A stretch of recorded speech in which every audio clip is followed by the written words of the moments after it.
I learn a lot from white scholars. I'm surrounded by white scholarship. I'm surrounded by white knowledge. I'm surrounded by white books and white philosophers. And that means the knowledge that comes out of me is white and very Eurocentric. So I have to actually go and consume knowledge that is different so that knowledge that is different can actually come out of me. We are represented. We are represented.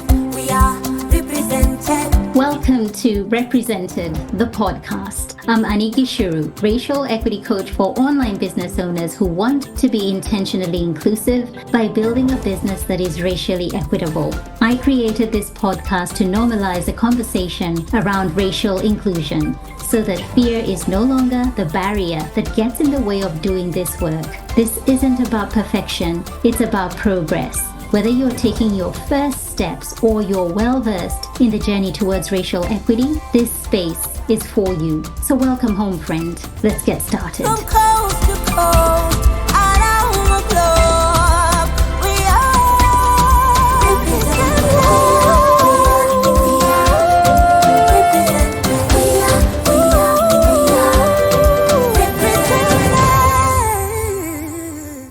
We all know first impressions count. Yet, rather than putting their best foot forward, most big-hearted, well-intended coaches are unknowingly starting their relationships with their prospective Black, Brown, Indigenous, and people of color clients off on the wrong foot by making statements such as the following. No, no, no, no, no. Where are you from originally? Wow, your English is so good for a Black person. Your skin tone is not dark enough. Are you sure you're from Africa? We have a scholarship program to support people just like you. These subtle yet gut-punching microaggressions can feel like death by 1,000 cuts for a person of color as they are continually reminded they don't belong.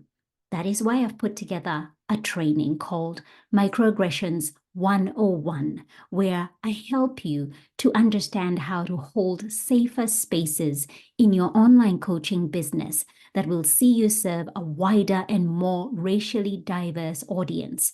For instant access, head over to anigishuru.com/LT. That's anigishuru.com, GICHURU.com/LT. The LT is for live training, and you can find this link in the show notes. You are absolutely gonna love my next guest. She is a wealth of information. Please set aside an hour, sit down, and just listen. And then when you're done, come back with a notebook and paper and write down what you're hearing. Because for me, I will be going back. I will be re-listening to this because there's just so much that was jam-packed in this 1 hour, and it wasn't even enough. And so she is absolutely going to come back again, and we're going to discuss even more because post the conversation, when I stopped recording, we got into other topics and she was like, oh, I should have spoken about this. And she has to come back. And so let me tell you about her. Her name is Kathomi Gatwiri. Dr. Kathomi Gatwiri. She is an associate professor at ARC, DECRA fellow in the Faculty of Health at Southern Cross University here in Australia, in Queensland. She is the president of the peak body Australian Women and Gender Studies Association and a practicing psychotherapist. Kathomi is one of Australia's leading Afro-diasporic scholars whose award-winning interdisciplinary research investigates the intersecting topics of racial trauma, belonging, Blackness, and migrant-hood. She is the founder and director of Healing Together, a service that provides accessible, culturally sensitive therapeutic support for racially minoritized people impacted by trauma. Without further ado, here is Dr. Kathomi Gatwiri. Hey there, everyone. Welcome back to Represented Podcast. I am super excited today to have a very special guest with me. We've been having a conversation for a long time to get to here. Kathomi, welcome. Thank you so much, Annie. I'm so glad we could make it work. Yes, yes. Your area of work is something that I have been drawn to so much. I think I first discovered you on LinkedIn, and I was like, how do I not know this human? How have I been here for this long and not, come across your work? And since then, I've been following along and just learning so much. But I would love us to begin by you sharing with us, how did you get here? Doing this work of, you're a doctor, you're a professor, researcher, psychotherapist, and many other hats that you wear. How did you arrive here? That's a good question. By accident is the simple answer, to be honest with you. I didn't start out thinking, I want to do a PhD. I want to become an academic. I think this life pretty much chose me. So, and I also didn't start out thinking I was going to become a race scholar or I was going to focus on this area of work. It just came organically from the work that I was already doing. So when I arrived in Australia, I was doing a master's of psychotherapy, which I completed. And I very quickly thought I am too young for this work. Like there's a maturity, I think, that's needed to become a good therapist. There's a mileage, there's life experiences that are well beyond a 22-year-old, Right.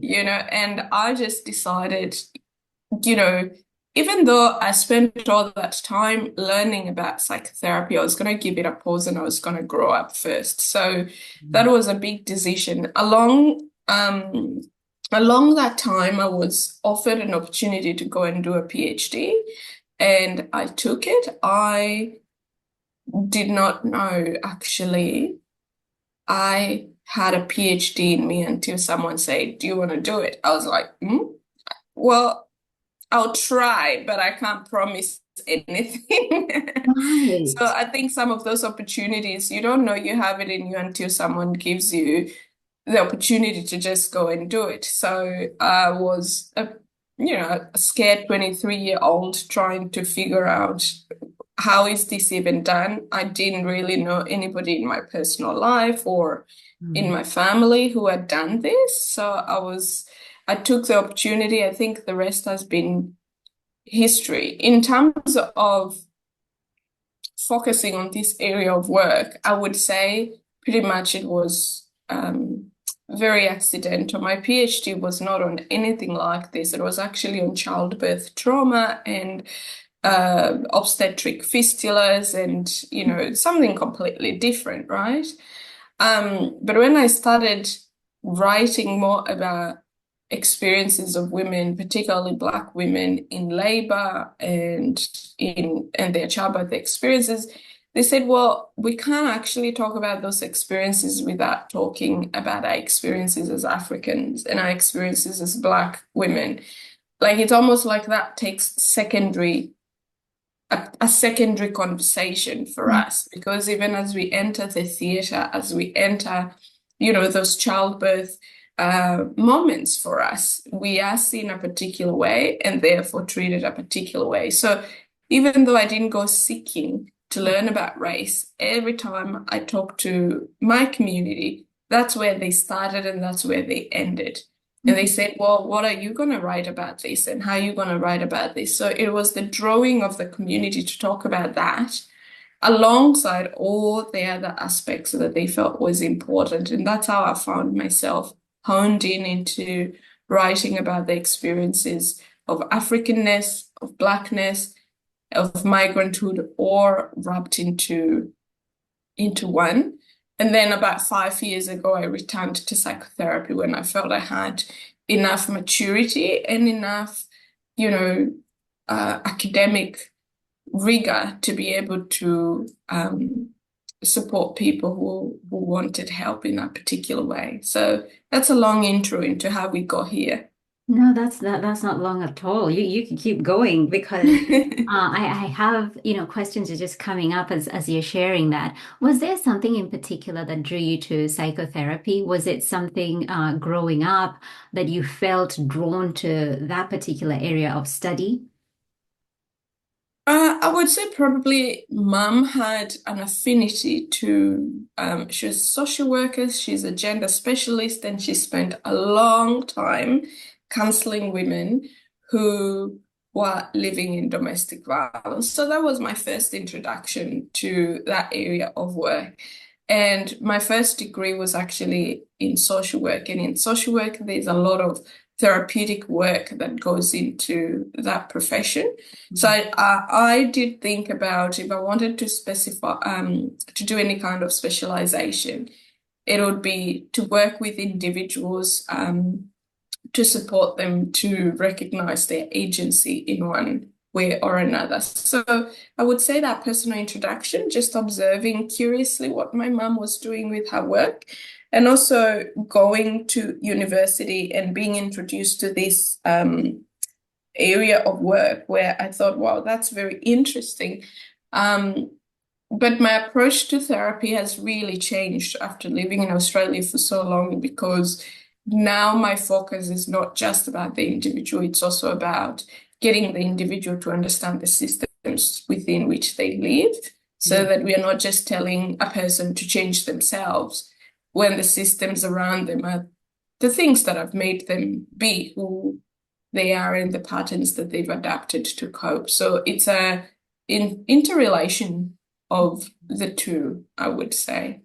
I love what you've just mentioned there about, somebody having that historical context, because especially when you're looking for somebody to support you, and, Mm, there are all sorts of people who are qualified degree-wise and so on. But if you go to somebody and you both come from different backgrounds, for them to get to the core of what the issue is, or for them to best be placed in a position to mm, support you without having that lived experience or that cultural knowledge, mm, makes it so much more difficult. And the central theme that came up as I was preparing for our interview, Kathomi, was the word decolonization. That came up a mm. bit. And for someone who may not fully understand this term, could you describe that for us and perhaps what it means in the context of your work? Okay.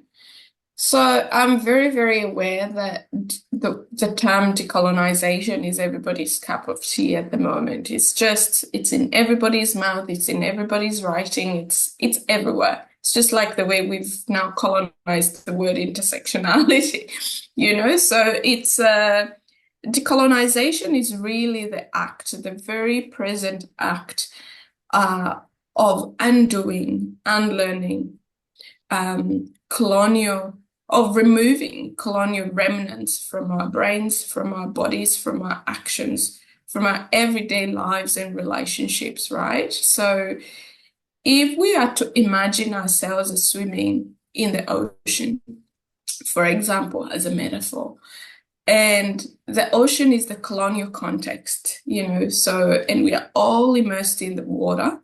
We are all swimming in the water. Some of us are better swimmers than others. Some of us are drowning at the back. Some of us are just trying to just float, right? So if we are to think about colonization as the water, where all of us are born into, bathing in, swimming in, decolonization is the very act of trying to get to the shore, trying to get outside of the water and trying to exist outside of that big ocean context where all of us are swimming. So, and the ocean is in the curriculums that we are taught, it's in the music that we listen to, it's in the media that we consume, it's in the books that we read, it's everything around us, anything and everything around us. So we are swimming in it every day, collecting colonial messages about who we are, collecting, colonial facts, about who we are, and being sold the illusions of those messages as if they were facts about us. So decolonization is really the gut-wrenching work of trying to swim to the shore and remain there and undo the learnings, undo the actions, and try to recreate a different way of knowing and existing in the world outside of that, ocean that we are all swimming in. What a powerful description there. And as Mm. sharing that, what's coming up for me is Mhm. decolonizing is not just for those who have been colonized. Decolonization is for everyone because Yeah. it has shaped who we are as human beings, how we think, how we move, how we act.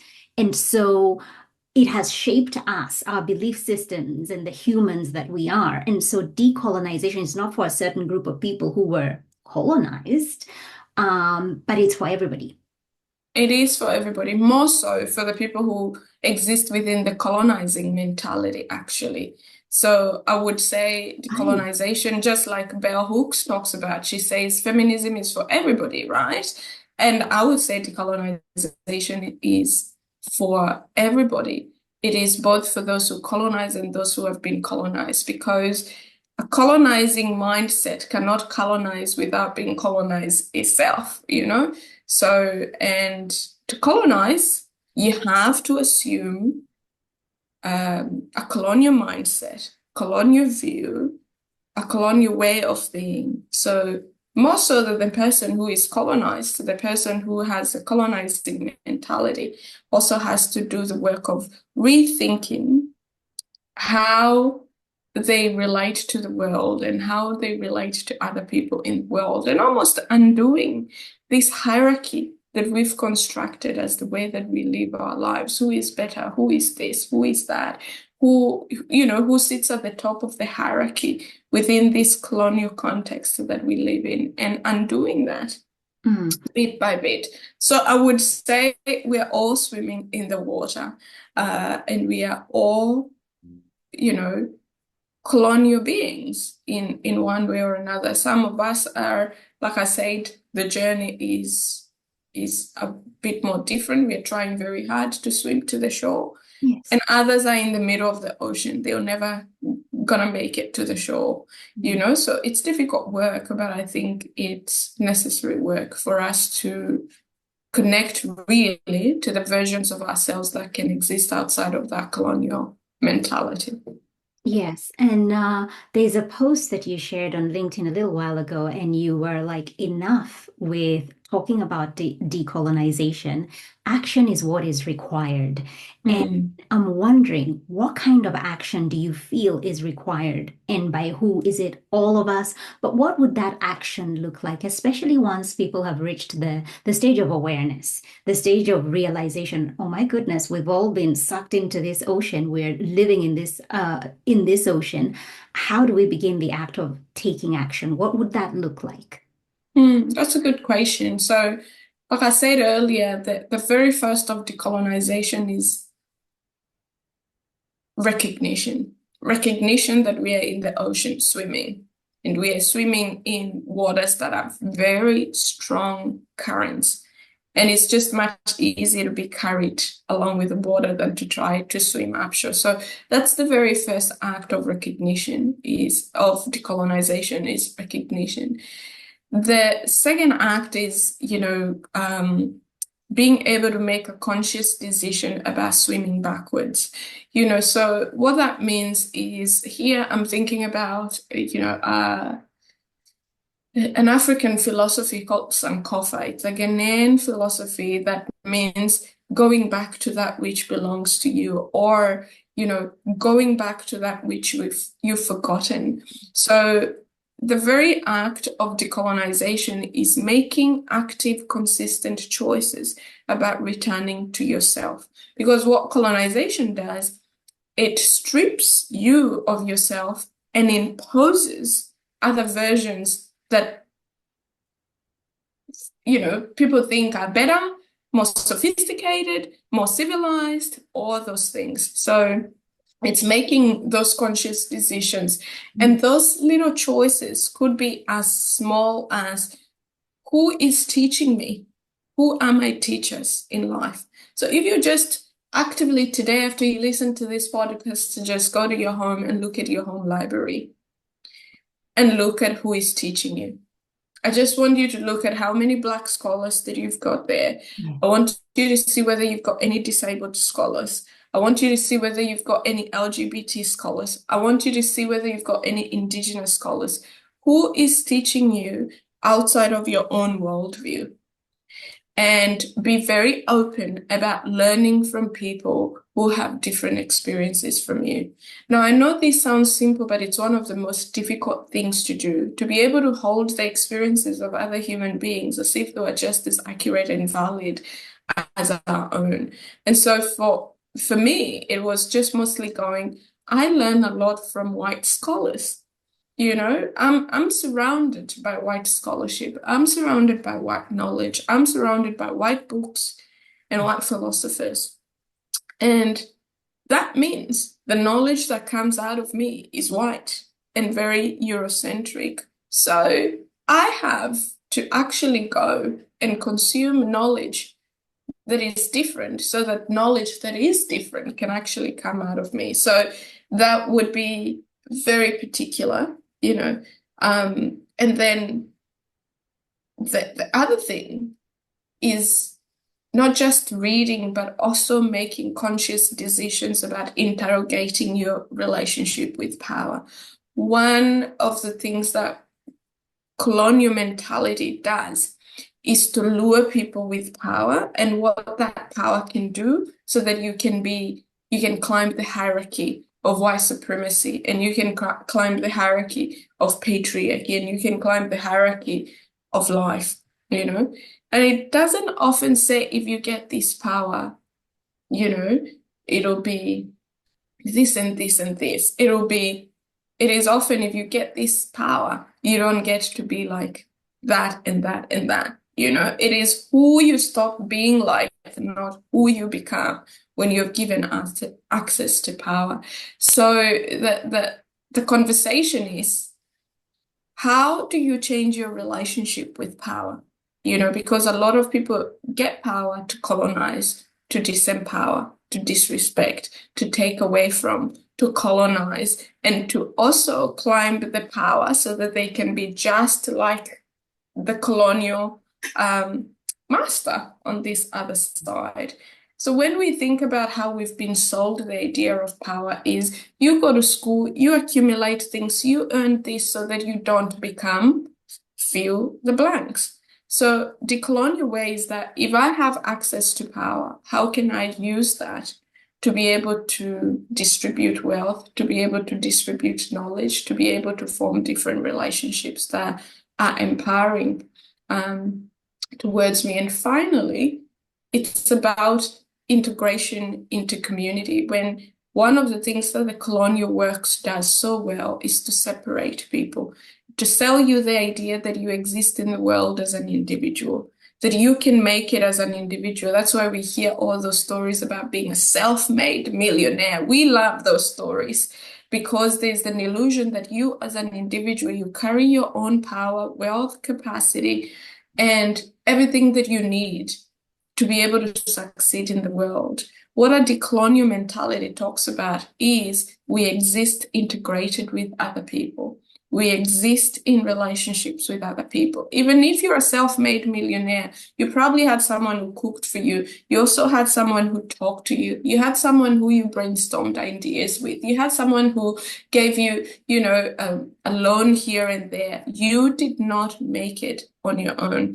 So the separationist idea of colonial thinking gets you to think you made it on your own, and therefore if you succeed, you get to live life on your own, completely separated from the suffering of other people and completely separated from what other people need. So it's about returning again to relationships and returning to community, in those intentional practices. So I can share more, but I think those 4 are a good place to start. Wow, I feel like I need to be taking notes. I'm like, I need to go back and replay this and just let that sink in because there's just so much. You're opening my eyes, and I'm sure the person who's listening as well, to look at this relationship of power and this individualism that is being brought into play here. Yes, I've had that statement. We love it, self-made millionaire. How did you do that? And people aspiring to that. But of course, they didn't do it on their own. Of course, there was relationships. There were people there. There were, it was not done on their own. And just going back to now how your work is so grounded in this decolonizing methodologies that attempt to develop, transformative knowledge about, and for those who have been assigned categories, you speak about that in terms of your work. Those who have been assigned categories of difference. Could you just help us understand that a little bit? Just peel the layers for us in terms of categories of difference. Mm. So to have categories of difference, you need to have a standard of what is considered default and the norm, and every society has a different standard. So, for example, in Kenya, probably the standard would be for someone who is able-bodied, straight, Christian, living a particular life, and that's the standard. And if someone falls on either side of that standard, then they're assigned a particular difference, right? So if they have a disability, if they have, if they've chosen not to have children, if they're widowed, if they're even parenting differently, every society constructs its own line in the sand. And then the people who choose to exist on either side of the line are assigned what that difference is. So, for example, in Australia, the line in the sand of what's seen as normal is, to be white, to be straight, often to be Christian, even though we don't like acknowledging that very much. And so it means if you're not white, it means if you have a disability, if you're a woman, if you're a migrant, there are all these categories that are assigned to you because they do not meet the threshold of what it means to be at the center. So, for example, when people think of who an Australian is, they will not be thinking probably about you and me. Why? Because there's already so much consumption of the knowledge of who an Australian is and how they look like. So who came up with that line? So these are the unspoken rules of who creates the standard and the default system that then categorizes people. So depending on how farther away you are from the line, the more marginal your experiences are. So, for example, you could be a woman, but you're white. Therefore, you're closer to the line. Yeah. So you could be a Black person, but you're male and you're Christian and you're straight, so you are closer to the line. But so as you move farther and farther away from what that line is, the difference that you're assigned in society brings with it a compounding of marginality. And that's where my interest is in terms of work, to look at who is assigned a category of difference and how that category then influences their everyday experiences. So the category that I focus on a lot is migrant-hood and blackness, and in particular, the form of blackness that is Afro-blackness, because blackness is also not ranked the same. And non-whiteness is also not ranked the same. So we know there's a lot of violence even within communities of color. So for me, it's about looking at that particularity of Afro-blackness and how that particular category of difference influences how we live here, how we experience being here, the relationships we have, the pain that we navigate, the marginality that we navigate, and all that good stuff within that. You said that not all Black is the same. Can you just unpack that a little bit more, because there's obviously the Afro blackness, there's the African black people, but then there is blackness from other parts of the world. And so could you just explain that a little bit more? Sure can. I'll be brief here because I do not have a lot of knowledge on extensive forms of blackness elsewhere, but I can talk about those layers. So if we're going to think about white supremacy as a structure, we can see who is assigned the standard. Obviously, the white person is the standard and default, again, in a white supremacist context, right? And depending on how farther away you are from whiteness, it means that in the hierarchy of whiteness, you assume lower and lower ranking within that hierarchy. So, for example, if you're white passing, but you're not white, you're very proximate to whiteness. If you're mixed race, if you look white, if people can't assign you a racial category, if you're racially ambiguous, you are probably going to dance very differently to that line, very close to that line. Mm-hmm. So the lesser and lesser and lesser you are to that white line, the more your experiences become racialized and fraught with other microaggressions, even within communities that fall outside of that line. So for example, I speak often about anti-Black racism, yes, rather than just racism as a whole, because we know that even within communities of color, there is so much anti-Blackness. And where is that anti-Blackness? It's, farthering along from the line we talked about earlier. And remember the conversation I also had with you earlier about the relationship to power. So if people feel closer to the vault in the middle, they feel more powerful. And there's also that sense of who do we have power over? That's the conversation I was trying to have earlier. Because we are higher in the threshold, we are higher in the hierarchy, it makes us feel good because there's someone below us. You're not really thinking about, why do I need to have power over somebody? It just feels good simply because at least I'm not, finish the sentence.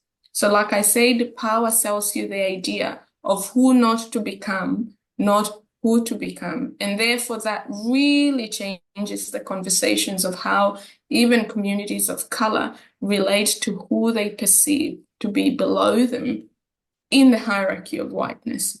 So, and then that brings in a lot of anti-Blackness in the communities. And that's why a lot of these communities for us are not safe for Black people. Even when we say communities of color, some of them are not very safe. So I think there is power in naming specific communities, like saying Black communities, Indigenous communities, communities of color, because those communities are not also ranked the same in the terms of safety that they offer us against the onslaught of white supremacy. Absolutely. You have described that just beautifully in terms of just breaking down the layers, the closeness, the proximity to that line, to power, what power tells you you are or you're not, and kind of, getting away from that definition, or that wanting to be viewed in a different way, or who am I above? It's just so interesting how you've really unpacked that. And also Black people, it's not just communities of color, also Black people can internalize this desire to be closer to the line. Like that's why we talked about decolonizing at the start, because a colonial mindset sells you the illusion that if you get closer to the line, by the way you speak, by the way you dress, by abandoning yourself, by rejecting yourself, by abandoning your people, you will be recruited you will come closer to the line, and you will have access to more opportunities, more power, more relationships, and things like that. And sometimes that requires self-betrayal. It requires community betrayal. It requires so much self-sabotage, because you can't disconnect yourself from your own blackness with a desire to be more proximate to whiteness without doing things that are really, really psychologically damaging to yourself, right? There's a level of cognitive dissonance that has to happen there. So even Black people can participate in anti-Black rhetoric, again, as they chase the proximity to where they think power is, Yes. which often in this country is whiteness. Wow, Kathomi, goodness me. Oh, and so you spoke about your area of research, Blackness, Africanness, migrant-hood in Australia. What are some of the discoveries that you're making as far as racial traumas related to identity and belongingness? What are the discoveries that you're beginning to see? A lot, but also unsurprising at the same time. So I'll go back to the point that I've made just now about Black people participating in their own devaluation and in their own inferiorization, either as they are trying super hard to be able to get closer to the line, and part of what I'm seeing is twofold. There's that active participation in devaluation, where people, it's interesting because where some of my research shows me where people make very clear decisions about who they marry so that they can have mixed race children, which then gives them more proximity to the line, or where they choose to work, or where they choose to live because they go, that suburb has got too many migrants. I don't want to live there. I want to be able to live in this other place. Or even when you walk down the street and you gaze at the eyes of another person and they dart away because they're like, oh, you're reminding me that I'm this person and I don't want to be reminded I'm working too hard to get close to the line, and you're just offering a mirror that I'm not ready to look at, right? Yes. So there's those subtle acts of devaluing our own blackness to be able to accrue the points of whiteness. And I think sometimes this is done so unconsciously because it's actually an outcome of trauma, and it's an outcome of swimming in the ocean with very strong currents. So if you do not have a critical thought around, why am I changing my name? Why am I changing my accent? Why do I feel funny when I'm around other Black people in the organization? Why am I uncomfortable that they're hiring more Black people in the organization? If you're not unpacking all of that, then you are swimming with the currents that we talked about earlier. It's not necessarily often the fault of an individual. It is about looking at the system that person is living in.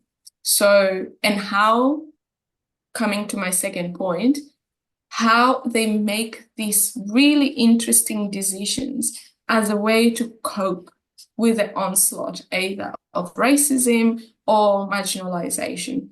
So sometimes the devaluation and the proximity and the rejection of their own blackness is also a coping mechanism, because if I reduce and curate my blackness as much as possible, it'll also reduce experiences of racism and racialization towards me. So if I speak a particular way and marry a particular person, and I'm not saying people don't fall in love, people of course fall in love, and you know, I'm talking more about those very conscious decisions about reducing the visibility of your own blackness. So that's one. And that's interesting. I often struggle about how to write about that because I can actually understand why people make those decisions, because it's a way of trying to reduce systemic violence towards themselves. If I'm closer to the line, then I'm less likely to experience the violence that the people at the bottom of that line experience. So it's almost like self-preservation in a way,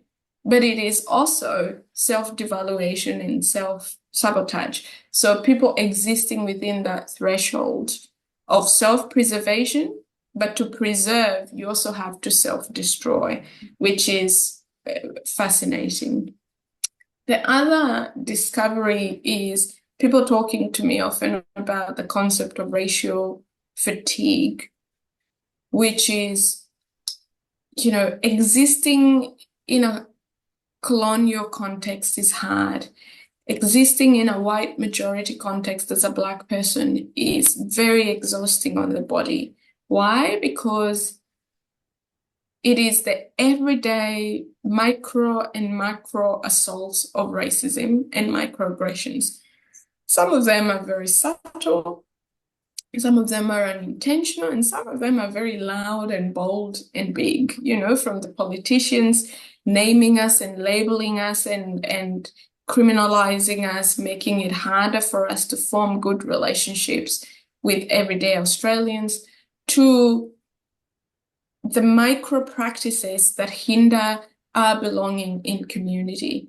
Like, it's much harder to date, to find good partners. It's much harder to find good housing. It's much harder to reach a particular place in organizations and be afforded certain level of leadership authority.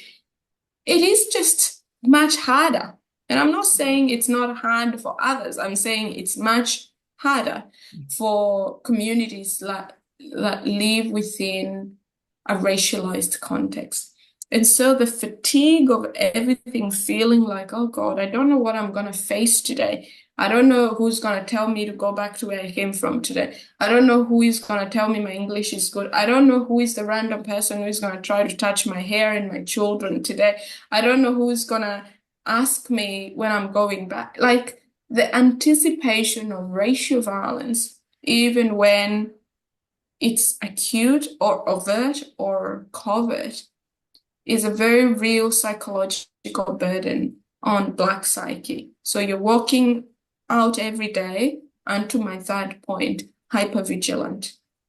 You're hypervigilant, looking around. I had someone tell me the other day that even when they go to a supermarket or a shop and they don't buy anything, if they walk out of the shop without buying anything, the level of anxiety they feel just walking out of the shop, because they go, well, I feel like I this need to just open my bags as I'm walking out for people to not see.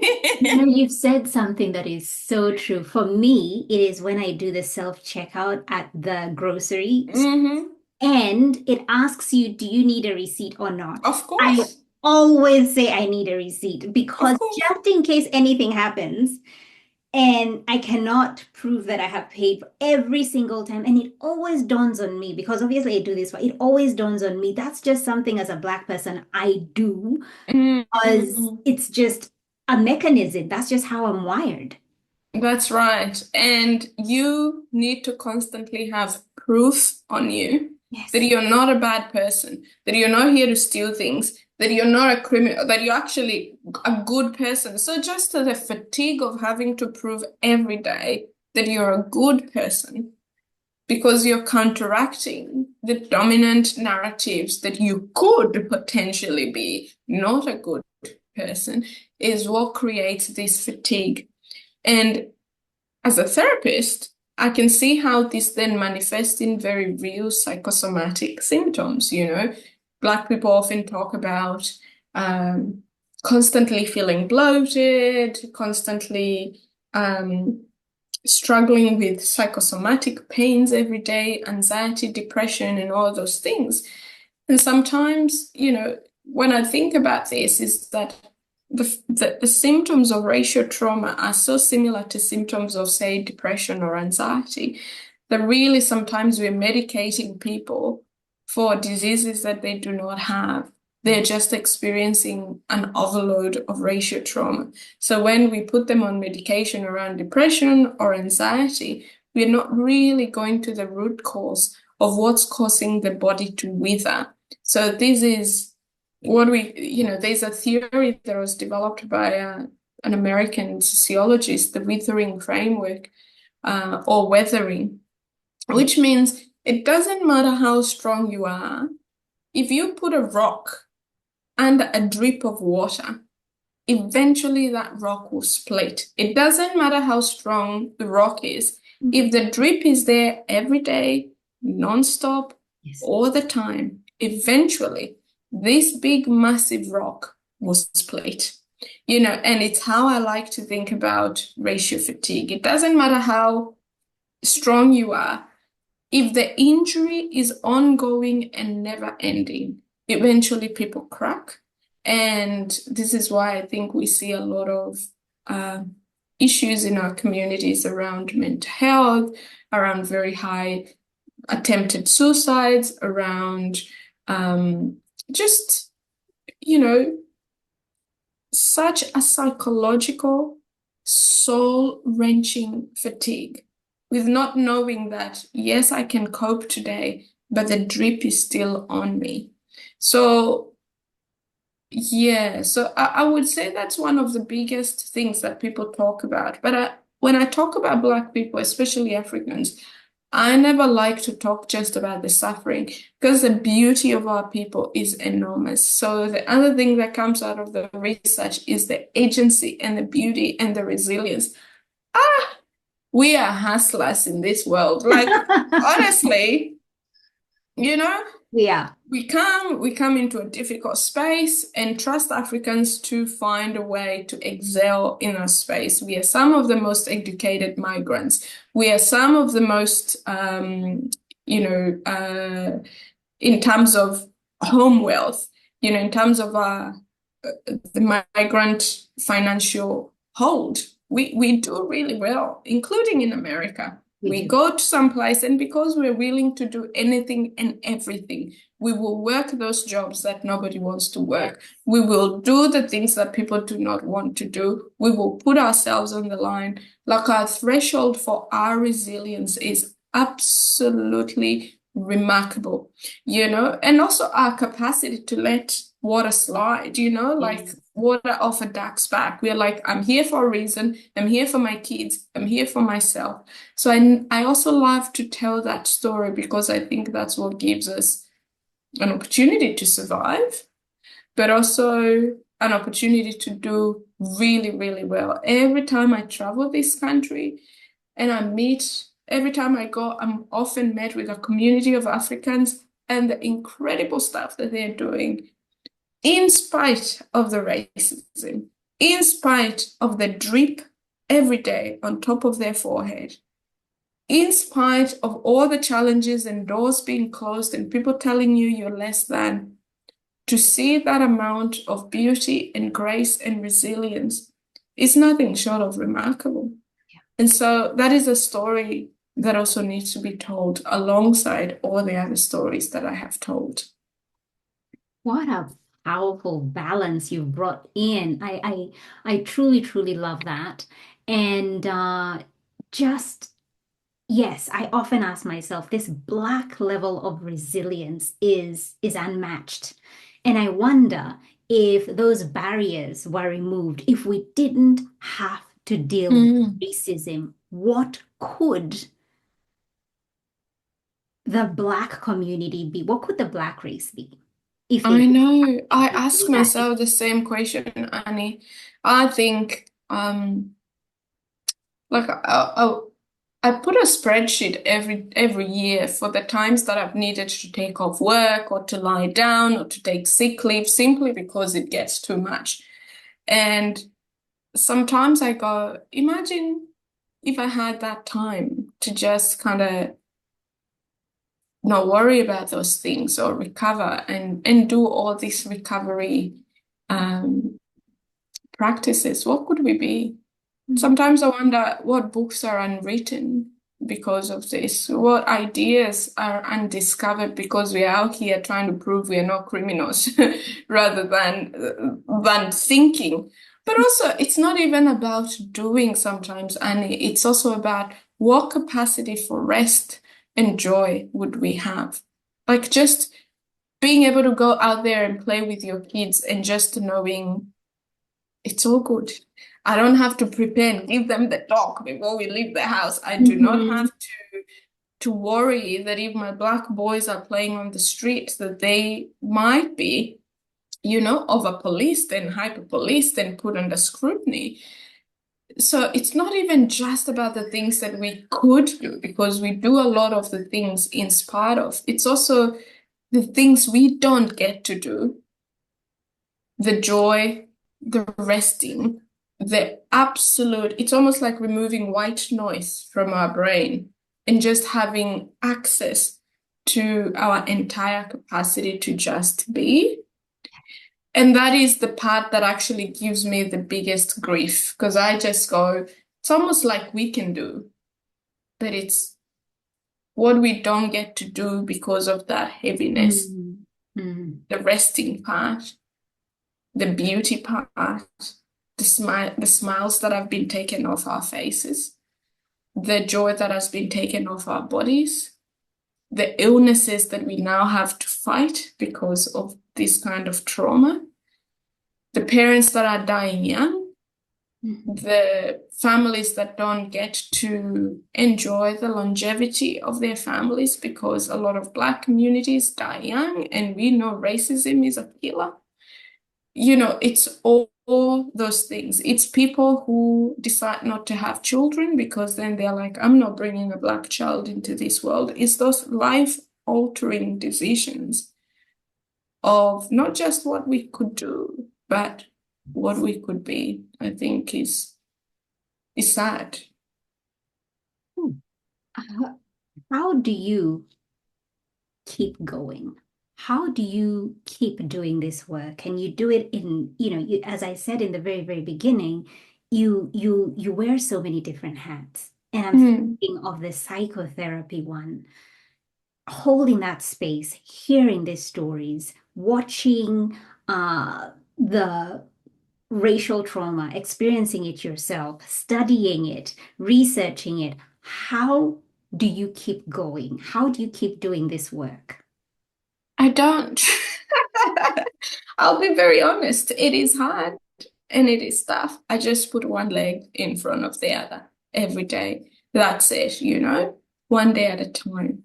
Just one day at a time. That's how I keep going, So today we did a thing.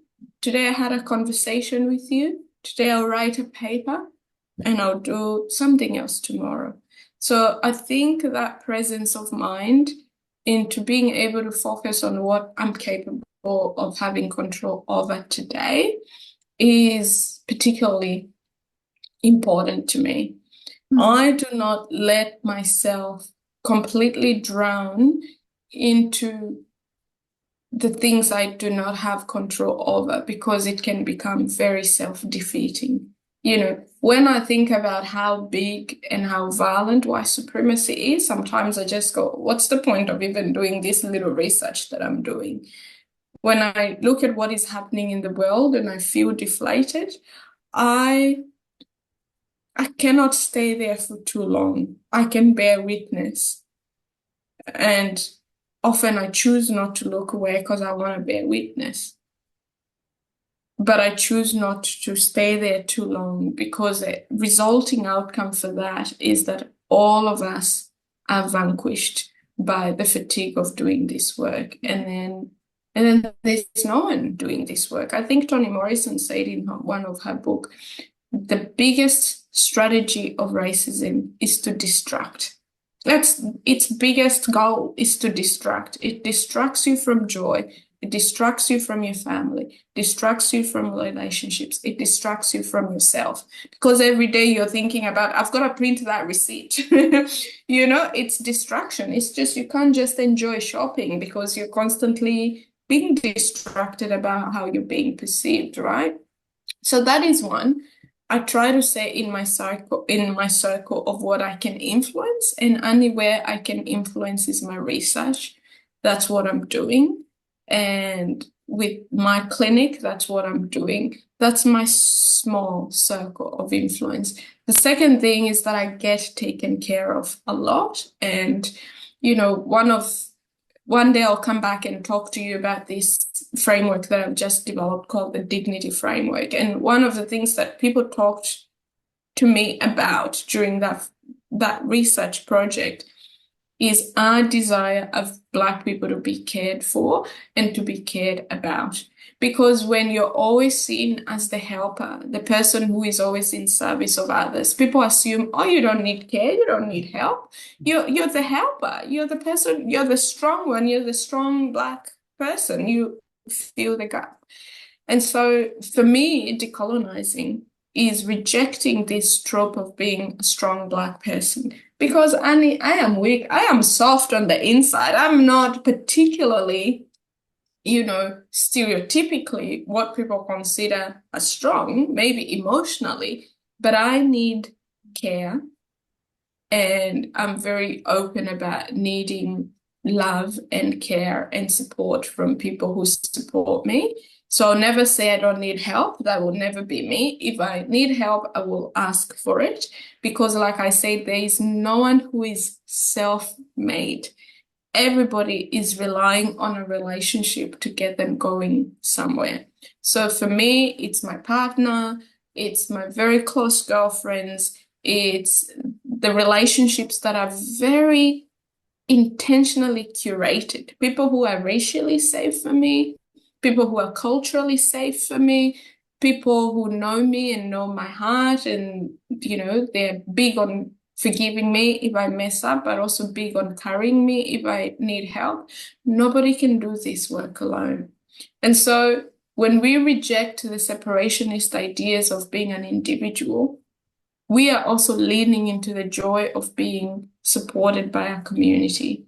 Because when our community tells you you exist as an individual, it also means you don't have anywhere to go for support, for love, for care, and for being put back together. So I have a group of people who put me back together all the time, because this work breaks you and this work affects you. So if you do not have that, it can be very hard. And thirdly, I seek professional help. I'm a therapist in therapy, and that's important. So whether it's coaching and whether it's therapy, to help the professional help to contain you, because what this work can do is to spill you in all directions. The pain becomes too much. The grief becomes too much. Everything becomes too much. And so you need people to contain you and to put you back into a container to say, come back to yourself, and here are the skills for how you can do that. So, and I'm very, very, very connected to my community. So these are not necessarily my friends or my acquaintances, but I revel in the joys and the beauty of my community. I love to see you winning. I love to see Black people winning. I love to see them in all their spectrum, because they tell me often about their grief in my research and in therapy. I become very intentional about observing their joy and their beauty outside of that. So dancing and celebrating people, that's my intentional practice, because it's very easy for me to stay here because that's what people tell me every day. And so my intentional practice is to swing it, to intentionally look for joy and beauty and excellence and celebration and vulnerability within our community, to balance out how difficult the work can get sometimes. And that is such a beautiful place to leave this conversation. There were so many more questions I wanted to ask. We didn't get there, but I do want to end by asking, do you ever see a world that is fully decolonized, living free from oppressive systems such as racism? Do you ever see a world like that?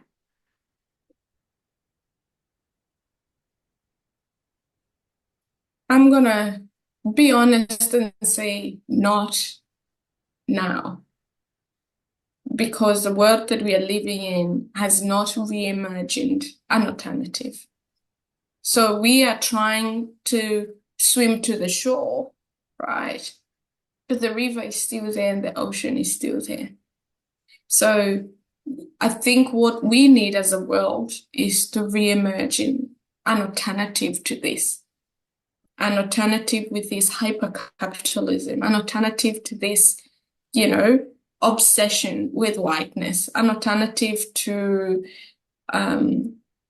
obsession with all these things which are not about expanding the individual. They're all about depleting the individual, depleting the planet, depleting our communities, depleting our relationships and our families, because that's what violent structures do. They deplete every aspect that gives power back to the individual. So with our current systems, Annie, in place, functioning under capitalism, functioning under neoliberal structures, functioning under, what we call post-coloniality, which I don't think we are post anything at all.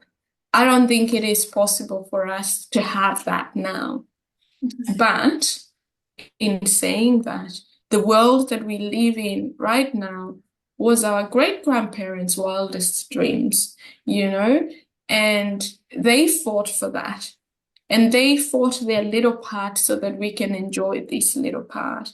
And so this is kind of like a call of action to do what we have to do now so that our children's children can say, we are living our great-grandparents' wildest dreams. So the job here is not to become good descendants, but to become good ancestors. So when we look at the ancestors who did the work for us, we can go, my gosh, our ancestors really put themselves on the line for us to have what we have. And so are we doing a job every day of becoming good ancestors? And I think it's when every person plays a role in becoming a good ancestors that we can reimagine a different world for our children. I don't think I'll be alive to see it.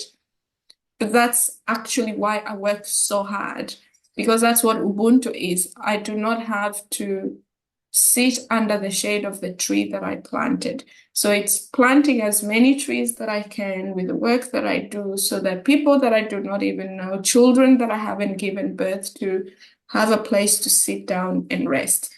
And for me, that's what I see as being in my control and how we can reimagine what we have right now. What about you? What do you do to rest, and what do you think we need to do to be able to get to where we need to get?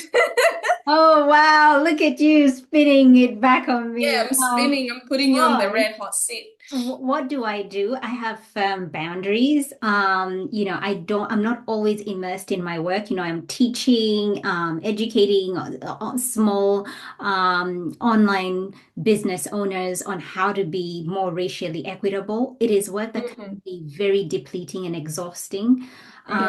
Particularly as we see interests change, this work has really evolved and changed since there was this big desire to do this work 4 years ago. So there's been a massive change. So I have firm boundaries. When I do this work, I also immerse myself a lot in joy, like when I am with my family, my husband, my kids, and that safe community, that safe space that you've created for yourself. I've created one that I absolutely love. And there's a lot of joy in it. I communicate a lot with my parents back home in Kenya. And so that brings me so much joy. I cook dinner with them, FaceTiming and all that sort of thing. So that's what I miss. My relationships are very, very, they mean a lot to me. And also, I am a woman of faith. I'm a Christian. And so my faith and standing on the word of God also brings me a lot of, it gives me the fuel to keep going, because I know that this is way bigger than me. And I know there's somebody who holds all of this in the palm of his hands.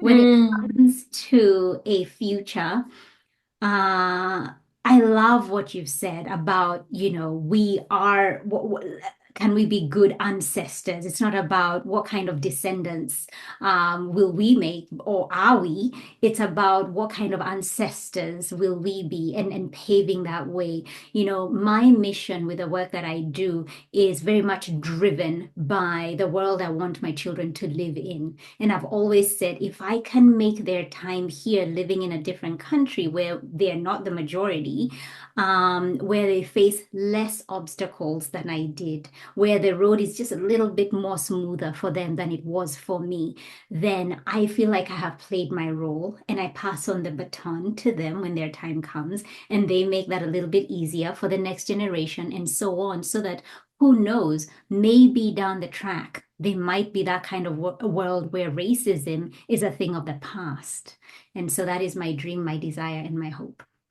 Yeah, that's amazing. And I think what would be the world be like without hope, eh? You know, I think if we lived without hope that it could be better, we wouldn't be doing the work that we're doing, you know? So the timeline differs in how we think this change is possible. Yeah. But I think the hope is there that it will be possible. But it's the collective work of all of us, I guess. Because the systems are made of individuals. The system doesn't function by itself without a person running it. So if all of us participate in doing those micro practices of change, I think it does move the wheel a bit further. You know, your children will have totally different experiences to what you've gone through since you came here, and they will do the same for the next generation, hopefully. And that's how we get, you know, to reimagine a different system and a different life for the people who come after us. So that's wonderful. Thank you for sharing that. I have to ask this last question that I asked every guest, which is, if fear was not a factor, how do you think you'd show up in your work? It's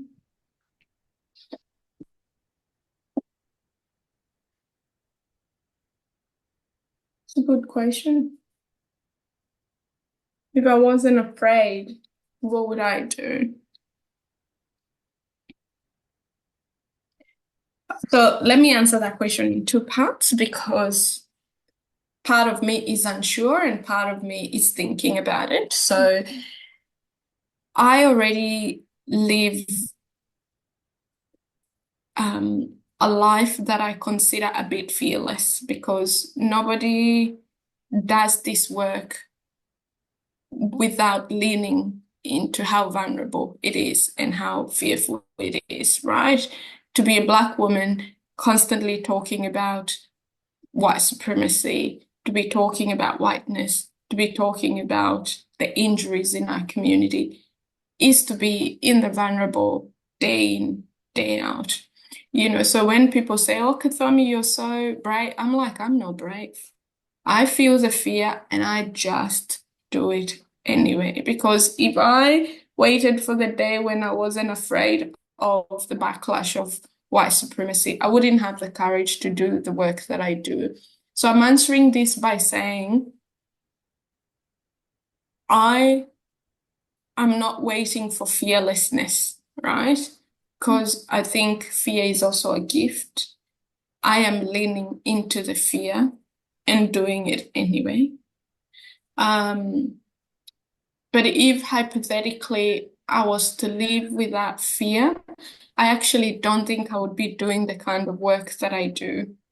And I think I would probably be home, you know, I think I would be living a very different life. The work that I am doing now is actually a response to all the fear that I have felt, the fear of my community being racialized, you know, and the pain of everything that we've talked about. It's almost fear-based work, because we've been made to fear what it feels like to constantly toe the line, right? And so if I was to do something where I didn't think about fear, I think I'll be a musician, you know. I used to sing. I think I would be playing in a band somewhere. I don't think I'll be doing this kind of work at all. And I think I would have a totally different career, totally different life. And the reason why I'm struggling to visualize this at the moment is because that has been buried so far deep that I even didn't allow to think that that was even possible anymore. But, I'm curious to hear what what your other guests say, because that's interesting. You should tune in to The all other the thing before you episodes. answer that, if I wasn't fearful, I would probably have children. So I'm a person who've decided to be child-free by choice. Maybe that would change. But it's also part of that is fear. Fear of not being able to protect my children, fear of raising Black children, and just the fear of the catastrophe that is the world right now, and not feeling that I have what it takes to be able to protect them and look after them. So maybe that would be a different decision that I'd make if I wasn't afraid of what is in the world at the moment. And I think sometimes for me, the joy is not enough to counteract the realities of the fear in the world at the moment. So just wanted to add that because it's kind of more practical and less abstract. Less abstract. Okay, I'll take that. That is a really, you've thought that through. You've given that a fair bit of thought. Kathomi Gatwiri, thank you so much for your time. I do not think you understand just how much incredible knowledge you've poured into this conversation over the past 1 hour. You are amazing. Keep doing what you're doing. It is so needed. And your name is definitely going to go down in history as one of the household names here in Australia. I truly think that's that very because of the kind. work that you're doing. It is needed, it is powerful, and I am so grateful for this conversation. Thank you so much. We are represented. We are represented. We are represented. Thank you so much for tuning in. Why don't you go ahead and hit that subscribe button and leave a review so this podcast can reach more online business owners, and together we can begin to normalize racial inclusion in the online coaching space. I'd love to acknowledge the traditional owners of the land where this podcast episode was recorded, the Wiradjuri people in central New South Wales, Australia. Music produced in Nairobi, Kenya by Patrick St. P. Mbaru and Kambua Mathu. Vocals by Joanne Matata. Represented.